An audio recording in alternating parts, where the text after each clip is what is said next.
सर्वांना नमस्कार। मला आज खूप खंत वाटत आहे की यूट्यूबवरून माझे काही व्हिडिओज एक्स्ट्रा झाल्यामुळे डिलीट झाले आहेत। तर तुम्ही माझ्या कहाणीला भरभरून प्रतिसाद द्यावा यापुढेही अशी माझी इच्छा। तर रॉयल शेतकरी या कथेचा 46वा भाग आज अपलोड होत आहे। तरी सर्वांनी कथा आवडल्यास आपल्या चॅनलला नक्की भेट द्या आणि सबस्क्राईब करा, म्हणजे सगळे पुढचे भाग लवकरात लवकर जाणून घेण्यासाठी उपयोग होईल। तर आता वळूयात खऱ्या अर्थाने जगलेल्या जीवन कहाणीकडे। तर ही कहाणी कुणाला खरी वाटेल की नाही सांगता येत नाही, पण ही पूर्णतः काल्पनिक नाही। ती पुढे खूपच गुंतागुंतीची होणार आहे आणि संघर्षाची तर खूपच होणार आहे। तर चला वळूयात आपल्या कहाणीकडे।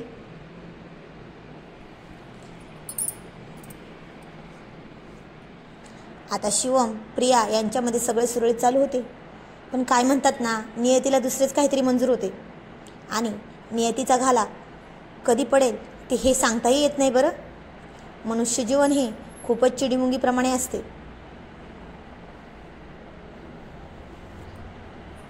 आणि आता तेच झाले जे नको व्हायला होते। लागली खरी नजर पाटील कुटुंबाला। झाले काय, दसरा होता।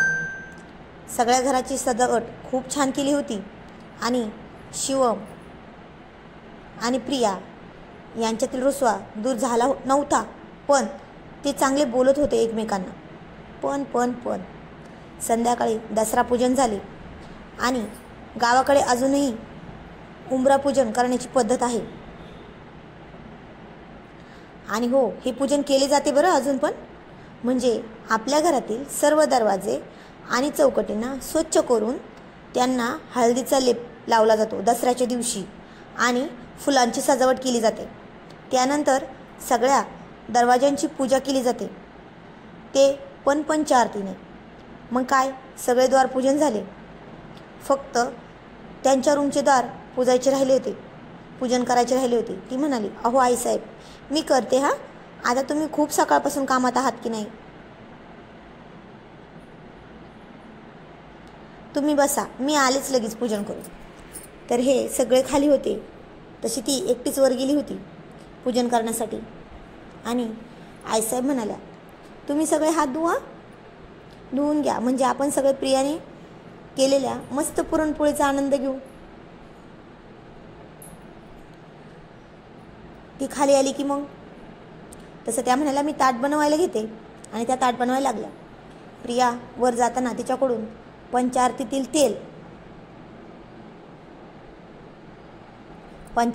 तेल वरच्या पायरीवर सांडले होते आणि हे तिच्या लक्षातच आले नाही। तिने द्वारपूजन केले आणि खाली निघाली, तसा तिचा 2 नंबरच्या पायरीवरून पाय घसरला आणि तिच्या हातातील ताट धाडकन पडलं खाली पायऱ्यांवरून। आणि ते पायऱ्यांवरून खाली आले तसे सगळ्यांना काय पडले ते पाहण्यासाठी गेले सगळेजण, पण आता ताट तर नाही, पण प्रियाच पायऱ्यांवरून खाली कोसळून खाली येताना पाहून सगळे हादरले होते आणि ओरडतच सगळे तिला पकडण्यासाठी पळाले, पण काहीच उपयोग झाला नाही। पायऱ्या जवळपास 20-21 असतील आणि या सर्वांना खूप उशीर झाला होता तिला वाचवण्यासाठी। तशी ती शेवटून 3 नंबरच्या पायरीवर आली, तशी शिवमने तिला पकडले, पण काय झाले होते माहीत आहे का, तिच्या डोक्याला खूप मार लागला होता, खूप सारे रक्तही वाहिले होते आणि ती बेशुद्ध पडली होती। सगळे तिला उठवण्यासाठी खूप प्रयत्न करत होते, आरडाओरडा करत होते, रडत होते, पण शिवम म्हणाला, आईसाहेब, गाडी काढून लगेच अहिल्यानगरच्या सगळ्यात मोठ्या दवाखान्यात नेऊ तिला। घेऊन पण गेले। तसे पल्लवीला आबासाहेबांनी सगळ्यांना फोन करून कळवले। तसे तिचे मम्मी पप्पा, कुणाल, तसेच गावातील त्याची रॉयल शेतकरी टोळी सगळे आले होते त्याला आधार देण्यासाठी। पण अस्मी तर घरीच ठेवून गेले होते, ती खूप रडत होती, पण आबासाहेबांनी चैतन्याला फोन करून तिच्याकडे पाठवले होते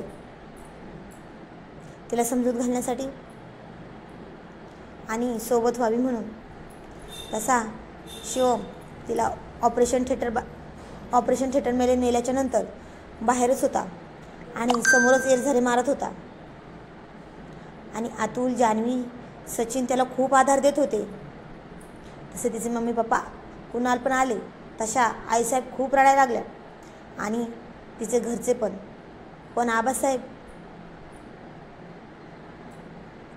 आबासाहेब खूपच धीरगंभीर होऊन एका जागी खांबाला टिकून उभे होते. मला तर रडा येते बाबा भाग सांगताना. तसं तिच्या पप्पाने त्यांच्या खांद्यावर हात ठेवला. तसे ते दोघं एकमेकांच्या मिठी मारून आधार देत म्हणले, अहो खूपच धाडसी आहे आणि तिच्यात धाडस पण खूप आहे, ती लगेच नीट होईल बघा. तसे तेवढ्यात डॉक्टर बाहेर आले. तसा शिवम म्हणाला, काय झाले डॉक्टर, ती बरी आहे ना, आम्ही आताच भेटू शकतो ना तिला. तशी त्या डॉक्टरची हिंमत होत नव्हती सांगायला. तसे पल्लवीने चेहऱ्यावरचे असलेले मास्क काढून शिवमचा हातात घट्ट पकडून ठेवत म्हणाली, सॉरी.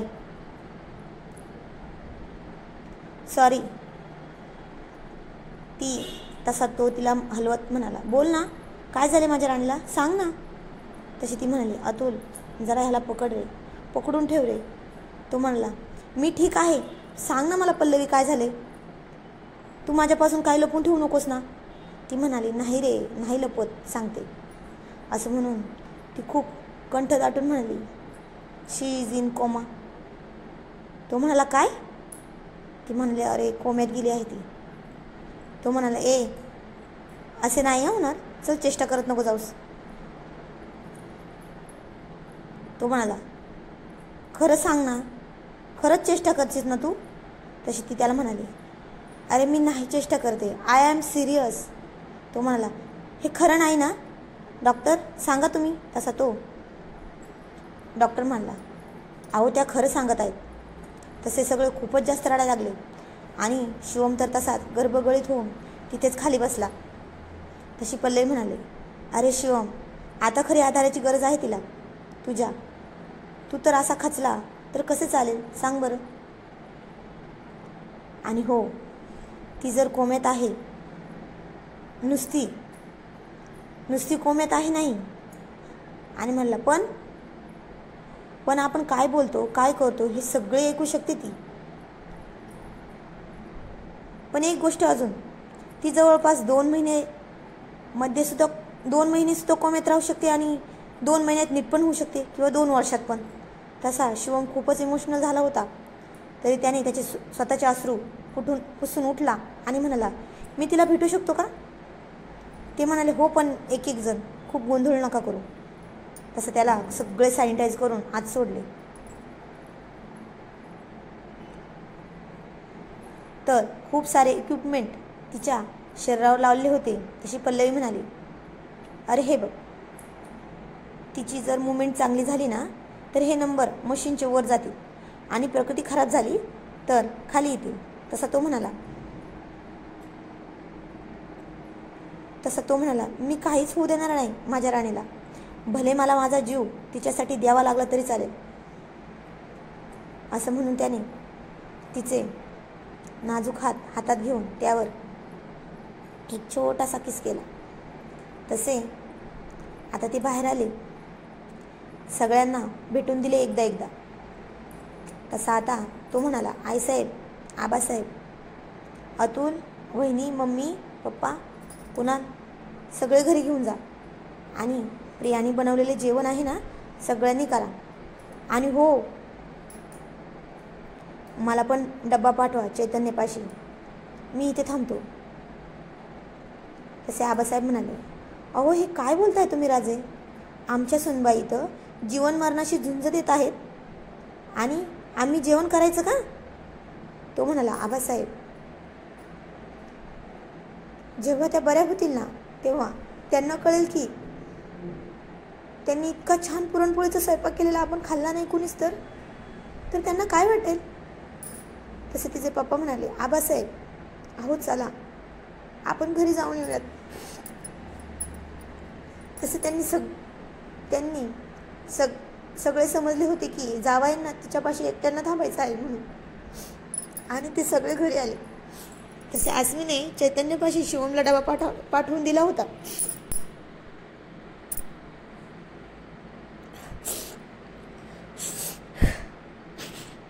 तो डबा शिवमच्या हातात देत चैतन्य म्हणाला, दादा सॉरी. तसा शिवम म्हणाला, नाही रे, नाही चुकलं, पण आता खरी गरज आहे मला तुझी. तसा तो म्हणाला, दादा तुम्ही म्हणाल ते मी करेल. शिवम म्हणाला, मग मी नाही घरी असं समजून माझं सगळं कुटुंब तू सांभाळायचे, दे वचन. तसं चैतन्य म्हणाला, हो सांभाळेल मी.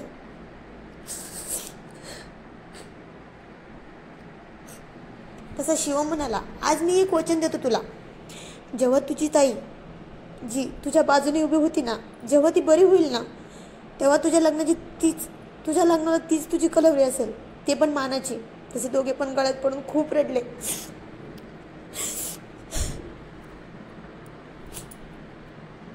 तसा चैतन्य म्हणाला, दादा ताई नीट होईल, तू नको काळजी करू. आता दोघे पण बाहेर खुर्चीवर बसून होते रात्रभर. मग आता ही खबर सगळ्या गावात आगीसारखी पसरली आणि रोजच खूप सारे माणसं गावातले भेटून व पाहून जात होते तिला. पण आता एक दिवस तिचे पप्पा सगळेजण पुन्हा दवाखान्यात गेले, तिला भेटायला गेले होते. तेव्हा ते म्हणाले, मी तिला माझ्यासोबत नेतो आमच्या घरी. तसे आबासाहेब म्हणाले, अहो सून नाही तर मुलगी आहे आमची ती. आता तिच्या वाईट काळात आम्ही त्यांना पुरेपूर साथ देऊ. तसे ते म्हणले, अहो धन्य आहे आम्ही, जे आमच्या मुलीला सून नाही तर मुलगी समजणारे कुटुंब मिळाले आहे.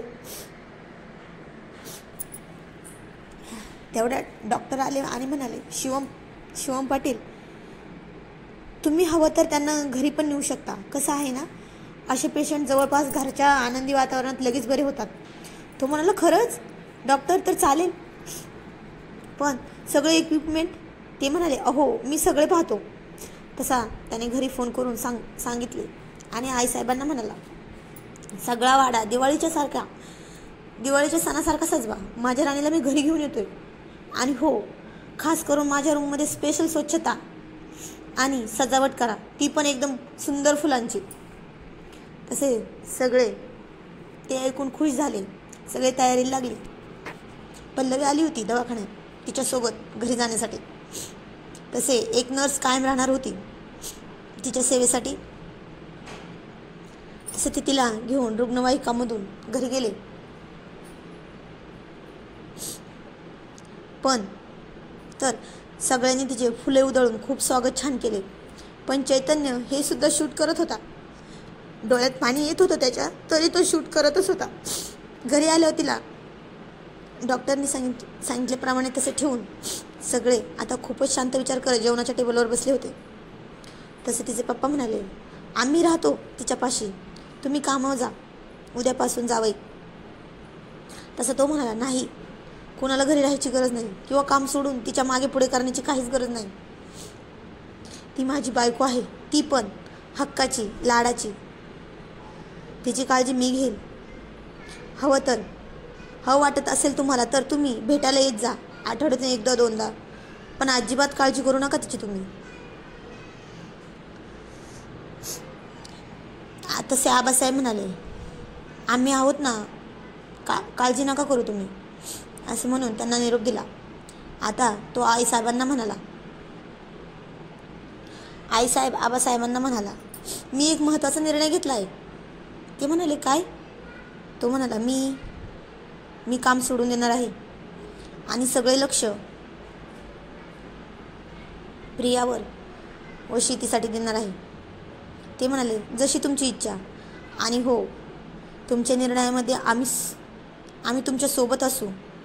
तो म्हणाला, मग आधी आपण CCTV कॅमेरे टाकू, माझ्या रूममध्ये पण आणि घरात पण, सगळीकडे. म्हणजे आपण एक क्षण पण सुद्धा प्रियाला आपल्या नजरेसमोरून क्षणभर सुद्धा दूर राहणार नाही, अशी व्यवस्था होईल. तशी सगळी व्यवस्था केली होती कॅमेरे टाकण्याची. आणि तो कामावर जाऊन राजीनामा देऊन आला. पण त्याच्या कंपनीत असणारे त्याचे नाते अजून पण कायम होते, कारण सगळे मित्रपरिवार आणि वरिष्ठ मंडळी होती. ते म्हणाले, सर, तुमच्या भविष्यात जर कशाला पण आमची गरज पडली ना, तर आम्ही एका पायावर तुमच्या मदतीला धावून येऊ आणि हजर असू. आता सगळे झाले. संध्याकाळ झाली. तिचा जेव्हापासून अपघात झाला होता तेव्हापासून तो या रूममध्ये आलाच नव्हता. तसे सगळ्या रूममध्ये तिचे असणारे साहित्य ते त्याने खूपच जपून ठेवायला सांगितले होते. आता रात्र झाली. जेवण करून तो वर आला आणि तिच्यापाशी बसला.